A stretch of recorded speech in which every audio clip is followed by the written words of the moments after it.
اللہ تعالیٰ یہ خواب کیوں دکھاتا ہے بندوں کو؟ اور یہ ایک ایسا عمل ہے کہ جو انسان جس پہ قابو نہیں پا سکتا، جو انسانی ڈسکوری سے باہر ہے کہ ایسا کیوں ہوا. آپ دیکھیں کہ انسان دو چیزوں کا مجموعہ ہے، ایک اس کا جسم ہے اور ایک اس کی روح ہے. جہاں یہ دونوں آپس میں ایک دوسرے سے موافقت کرتے ہیں، ایک دوسرے کے ساتھ کوآرڈینیٹ کر رہے ہیں، وہاں یہ ایک دوسرے سے کشمکش بھی کرتے ہیں. بعض اوقات جسمانی خواہشات روح پر غالب آ جاتی ہیں، بعض اوقات روحانی کیفیات جسم پر غالب آ جاتی ہیں.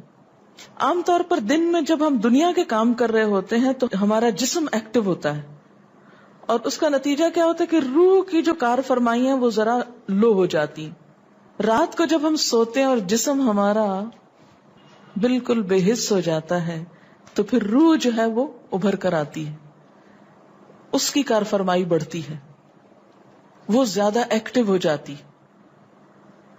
پھر آپ کو قرآن کی وہ آیت بھی یاد ہوگی کہ جس میں اللہ تعالیٰ فرماتے ہیں کہ جب انسان سوتا ہے تو ہم اس کی ایک روح لے لیتے ہیں، جس کو زندگی دینی ہوتی ہے وہ واپس لوٹا دیتے ہیں، ورنہ جو دوسری باقی ہوتی ہے وہ بھی لے لیتے ہیں. اب یہ جو روح نکلتی ہے نا ایک ہمارے جسم سے، تو یوں لگتا ہے کہ جیسے وہ مختلف جگہوں پہ وانڈر کرتی، یعنی گھومتی پھرتی، اور بعض اوقات دور دراز پہنچ کے مثلا کسی مردے سے جا ملاقات کرتی، کیونکہ روح تو ایک لطیف چیز ہے نا. جب ماں کے پیٹ میں بچے کے اندر آتی ہے تو کوئی پتہ نہیں چلتا، جب نکل جاتی تو کوئی پتہ نہیں چلتا. اسی طرح روح دیواروں کے پار بھی چلی جاتی ہے. قرآن پاک میں آتا نا کہ اینما تکونوا یدرککم الموت ولو کنتم فی بروج مشیدہ، یعنی اگر بالکل ساؤنڈ پروف اور ہوا پروف جگہ پر بھی کوئی چیز رکھ دی جائے تو کیا ہوگا؟ روح وہاں سے بھی نکل جائے گی. یعنی روح کے لیے یہ مادی چیزیں رکاوٹ نہیں ہے. اب آپ دیکھیں جو لوگ مر جاتے ہیں بعض اوقات آپ کی ان سے ملاقات ہوتی اور آپ کو یوں لگتا ہے جیسے آپ ان کو چھو کر آئیں، اور ایسا ممکن ہے کہ وہ جو سوتے وقت ایک روح آپ کی نکلی وہ ٹریول کرتے کرتے اس مقام پہ جا پہنچی جہاں وہ مردہ روح تھی، اور اس نے اس سے جا کر باتیں بھی کی، کچھ میسج بھی لیے، کچھ اور بھی. تو اس سارے کو ہم واضح طور پر نہ جان سکتے ہیں، اس کی حقیقت نہ سمجھ سکتے ہیں، لیکن بعض خوابوں کو انٹرپریٹ کرنے میں یہ چیز آپ کو مدد دے گی کہ ایسا کس طرح پاسبل ہے. آپ اپنے بستر پر لیٹے ہوئے اور روحانی طور پر آپ خواب میں آپ کہیں اور پہنچے ہوئے. بعض اوقات آپ دیکھتے ہیں کہ میت آپ کو کوئی چیز دے رہی ہے، میت رو رہی ہے، میت خوش ہے، آپ اس کو دیکھتے ہیں وہ بڑے باغ میں بیٹھی ہوئی ہے. یہ آپ نے کہاں سے دیکھ لیا؟ آپ تو بستر پہ لیٹے ہوئے تھے. تو وہ جو ایک شعور سوتے وقت نکل جاتا ہے، جسم سے الگ ہو جاتا ہے، وہ ٹریول کر رہا ہوتا ہے ایک طرح سے، اور وہ ایسی جگہوں پر اللہ کے اذن سے ہی پہنچ جاتا ہے اور اس کو وہاں کی معلومات مل جاتی ہیں. اچھا آپ کو یاد ہوگا وہ قصہ جو شہیدوں کا واقعہ میں نے آپ کو سنایا تھا، عراق میں جو صحابہ کرام کی قبروں میں سے ان کو نکال کر دوسری جگہ پر دفن کیا گیا. آپ نے دیکھا کہ مستقل کنٹینیوسلی 3 دن خواب آیا ایک شخص، جب اس نے اگنور کیا تو بادشاہ وقت کو خواب آیا، مفتی اعظم کو خواب ہے، اور مسلسل خواب میں وہ اپنا میسج کنوے کر رہے ہیں کہ ہمیں وہاں سے نکالو، ہماری قبروں میں پانی آ گیا. اور یہ بالکل سچا واقعہ ہوا، دنیا نے جس کا مشاہدہ بھی کیا. تو پھر آپ اس کو کیسے انٹرپریٹ کریں گے؟ وہ شہداء کہاں ملے تھے؟ تو بات یہ ہے کہ جیسے ہماری روح ٹریول کرتی ہے، کہیں ایسی جگہ جا پہنچتی ہے تو ہو سکتا ہے کہ وہ اس مقام تک جا پہنچی ہو. یہ شہیدوں کی روح تو آزاد ہوتی ہے، ان کو اجازت مل گئی ہو کہ وہ ان لوگوں کی روح سے جا ملے، کیونکہ سجین قید خانے میں تو ہوتی ہے نا وہ روح جس کو مجرم روح جو ہوتی. لیکن جو مومن کی روح ہے، خاص طور پہ شہداء کی روح ہے، تو جنت میں کیا کر رہی ہوتی ہے؟ گھوم پھر رہی ہوتی، کھا پی رہی ہوتی.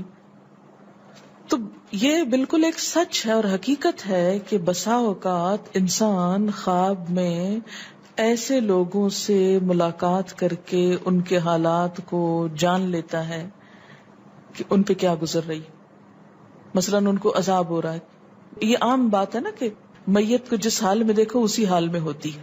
یعنی اگر خواب میں دیکھیں کسی نے اپنے والدین کو دیکھا کہ وہ بہت رو رہے ہیں فوت ہونے کے بعد، تو کیا کرنا چاہیے؟ ان کی طرف سے صدقہ دعا کرنی چاہیے. یہ بھی اللہ کی ایک رحمت ہوتی ہے کہ ان کو موقع دے دیا جاتا ہے کہ وہ اپنا میسج کنوے کر دیں. ایک طرح سے وہ اس کے دل کی بات نہیں ہوتی، الا یہ کہ آپ کسی انسان کے بارے میں بہت برا گمان رکھتے ہیں اور آپ اسے دیکھتے ہیں کہ وہ رو رہا ہے یا کچھ، لیکن کئی اور لوگ دیکھتے ہیں کہ وہ ہنس رہا ہے، کھیل رہا ہے. تو اس کا مطلب یہ ہے کہ پھر آپ ان دو کو کنٹرڈکشن کیسے دور کریں گے؟ تو پھر آپ یہ دیکھیں گے کہ جس نے خواب دیکھا ہے اس کا اپنا نظریہ اس شخص کے بارے میں کیا تھا، کیونکہ اس کی اپنی بدگمانی تو نہیں اندر چھپی ہوئی تھی کہ جو سوتے وقت اوپر ابھر آئی اور اس نے وہ روپ اس طرح کا دکھا دیا. پھر وہ حدیث نفس میں آ جائے گی، دل کی بات میں وہ چیز آ جائے گی. ٹھیک.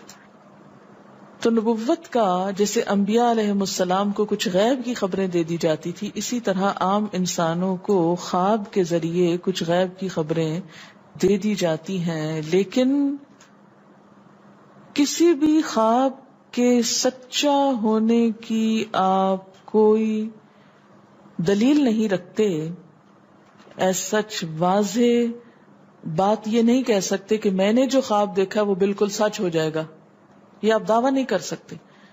نبوت کا تو دعویٰ کیا جا سکتا ہے، لیکن آپ اپنے خواب کا دعویٰ نہیں کر سکتے کہ میں نے جو دیکھا ہے وہ بالکل سچ دیکھا. ہو سکتا ہے آپ کو شیطان نے ڈرایا ہو سکتا ہے کہ آپ کے اپنے دل کی سوچیں اور خیالات اس میں آ رہے ہوں، اور خصوصاً اس وقت جب دو متضاد آپ کو خبریں ملیں.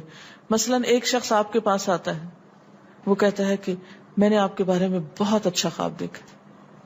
دوسرا آتا ہے کہتا ہے کہ میں نے آپ کو اچھے حال میں نہیں دیکھا. اب یہ فرق کس چیز کا ہو گیا؟ اس کے اپنے گمان کا فرق ہے. ایک آپ کے بارے میں گمان اچھا رکھتا ہے، وہ آپ کو اچھا دیکھنا چاہتا ہے لہذا وہ آپ کو اچھا دیکھ رہا ہے، اور دوسرا آپ سے حسد رکھتا ہے اور وہ آپ کو ہر قیمت پہ ختم ہوتے دیکھنا چاہتا ہے. وہ ویسے تو مار نہیں سکتا آپ کو، لہذا خواب میں مار لیتا ہے اور خواب میں آپ کا حال برا دیکھ لیتا ہے.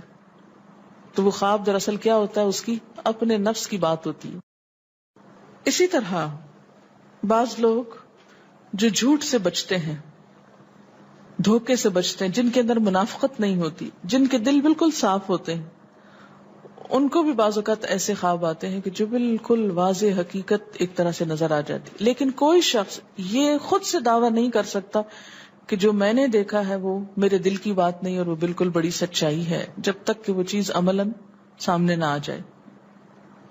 آپ صلی اللہ علیہ وسلم نے فرمایا اچھا خواب اللہ کی طرف سے ہے اور برا شیطان کی طرف سے.